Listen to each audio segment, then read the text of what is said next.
મંત્રીઓ શું કરવાનું છે કરવાની જગ્યાએ બેફામ નિવેદનો કરે ગેરવ્યાજબી છે। એ મંત્રીએ એમણે પણ સ્વીકાર્યું કે અહીંયા દારૂ મળે છે।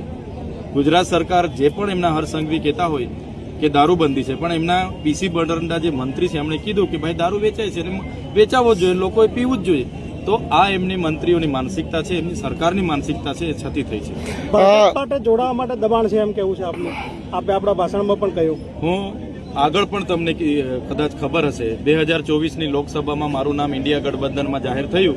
4 વખત એમના પ્રદેશના નેતાઓના માણસો મને લઈ ગયા, એમની સાથે ટેબલ ટુ ટેબલ બેસાડ્યા અને ભાજપમાંથી લોકસભા લડો એવું ખૂબ દબાણ નાખવામાં આવી। મને જેલમાં પણ મારા પરિવાર સાથે 90 દિવસ રહેવું પડ્યું।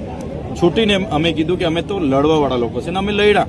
ભલે હું 86,000 મતથી ભરૂચ લોકસભા હારી ગયો, પણ મને વગર પૈસે વગર દારૂએ એકલા દમ પર કોંગ્રેસનો સહકાર મને નહીં મળ્યો, છતાં મને 5,22,000 મત ત્યાંથી મળેલા।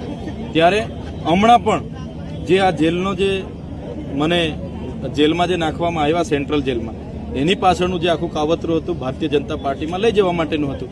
વડાપ્રધાન શ્રી ડેડિયાપાડામાં પહેલા 30 ને 31 2 દિવસ કેવડિયામાં હતા ને એની બાજુમાં જ 15 તારીખે મારા ત્યાં ડેડિયાપાડામાં આવ્યા।